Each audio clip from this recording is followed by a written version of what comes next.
Payne, the microphone stays with you for the first question.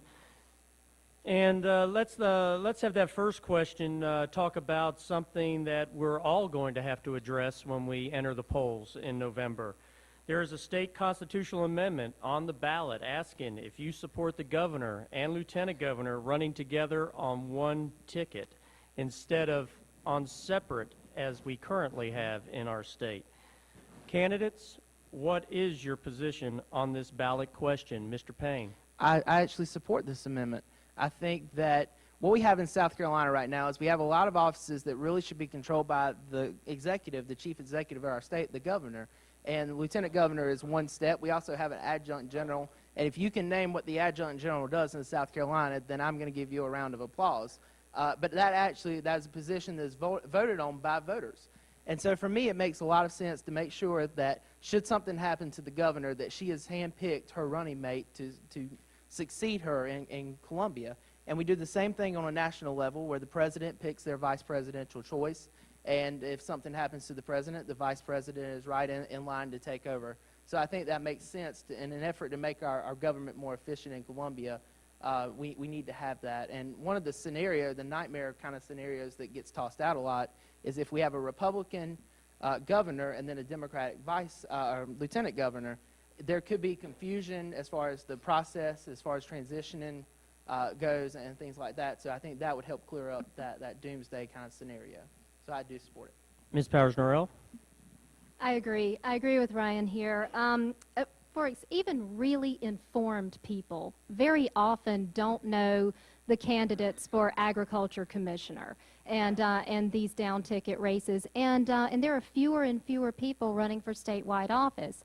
And so if even the most informed people don't know who these candidates are, how can we be sure that they're going to choose the best candidate for those jobs? I'm really open to anything that makes government run smoother and is more efficient and wastes less money. The scenario that Ryan described happened in reverse when Jim Hodges was governor and our lieutenant governor was Bob Peeler. And even sometimes on the same ticket, you'll have a governor and a lieutenant governor who just don't get along. And we saw that with Governor Sanford and Andre Bauer, who didn't even know when Governor Sanford had left the country and gone down to Argentina, and didn't know he was the de facto governor for a while. And so you really need a governor and a lieutenant governor who get along. Lieutenant governor is largely ceremonial, but it's a necessary office, and so I do support that. Mr. Coy. Well, I hope everybody has this on video because this is going to be a once-in-a-lifetime thing. All three of us agree. I'm not going to go ahead and drag it out. They pretty much covered the exact same points I would go with. All right, then we are rebuttal-free going into question 2. So, Mr. Coy, let's stay with you since you have the microphone in your hands, and let's talk about infrastructure needs. The state is facing a road maintenance cliff in the near future if we can't figure out how to fund necessary road and bridge repairs. What's the fix? Just give me a single idea on what Columbia could do to move this issue in the right direction. Mr. Coy. The first thing is anybody who is paving our roads, any private company, they need to put a warranty on the roads. That way, when they fall apart a year later, they pay to fix them, not our tax dollars. Mr. Payne?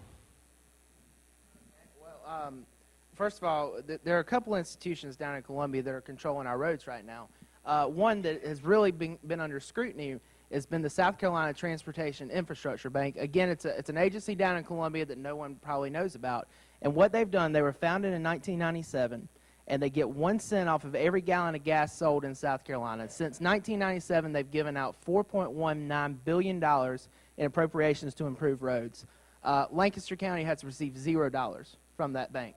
Even though we're sending our tax dollars to that bank, we've received no money from it.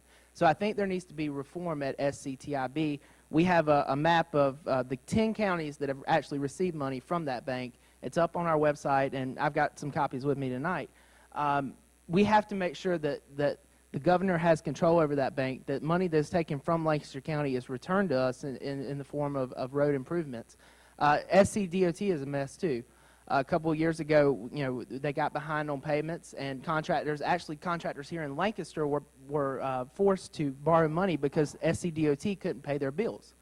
And what we've seen is that the people that sit on the SCDOT board are picked by politicians and not the governor, and there's no accountability.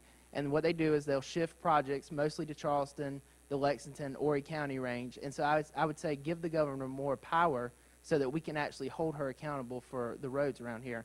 I was reading an article today where it said that it would take about $20 billion to bring all of our roads in South Carolina up to code and fix things. And my argument is, if the money is there, we can find it, because there's a lot of mismanagement, and especially at the SCTIB, there's $4.19 billion that has been spent on pet projects. And so I say we look at that money, see what we can spend out of that, and start applying it to our roads. Ms. Powers-Norrell. Thank you. South Carolina has the 6th highest fatality rate on our roads of any state in the nation. The average driver in South Carolina spends $275 a year on car repairs just because of the state of our roads. We have the 4th largest state-maintained highway system in the country, and that's because the state of South Carolina took on a lot of state secondary roads that used to be county roads. But when they took them on, that meant that when it came time to repave them, they had to be repaved to state standards. State standards are much, much higher than regular county standards. You have to mill it down to 2 inches, and there's a lot that you have to do, such that it costs about $1 million to pave a mile of road. And you know how much South Carolina has allocated per mile of road in its system? $15,000 a mile.